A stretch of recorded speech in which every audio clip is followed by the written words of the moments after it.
Happy Sabbath. Good morning. Sunday. I hope that you are being intentional about your day of rest. I am. And as I was sitting here reflecting on my week, I was thinking about a lot of crash outs that I've seen this week. A lot. And people crashing out over ice or light ice or no ice, and people crashing out over chicken wings and running people's cars over a food item. I don't know. It just seems that people are on edge. And it reminds me of something that I heard a long time ago and I often use in my talks, which is behind every window and every door, there are real people living real life situations that you know nothing about. And you don't need to know, but what you should offer is grace. And I don't like to say should, but it's because you don't know that we offer the same grace that we're living in. And maybe we just don't see the same grace.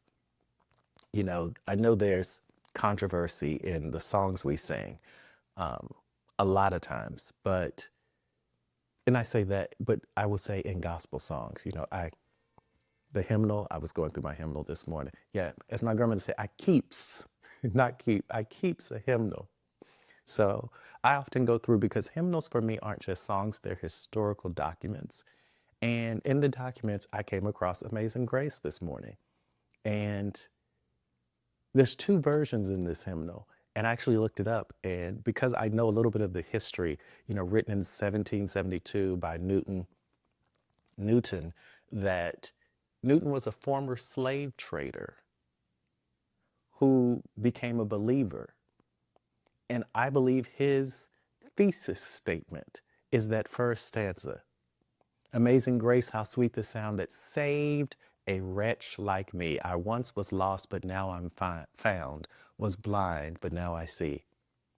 Now, I mean, there's been many stanzas and verses written, added, lifted from other texts. Like we do today, we'll throw Amazing Grace into another song as a verse. But in that original thesis statement, he is talking about being a former slave trader and seeing the light and becoming a believer, and was looking at the grace that he is in. And I pause just to say, thank God that my worst days, my worst deeds have not defined me, that I get to keep living and I get to keep getting an opportunity to do better each day. So that grace that we often don't even recognize in our own life, we're not offering it to other people.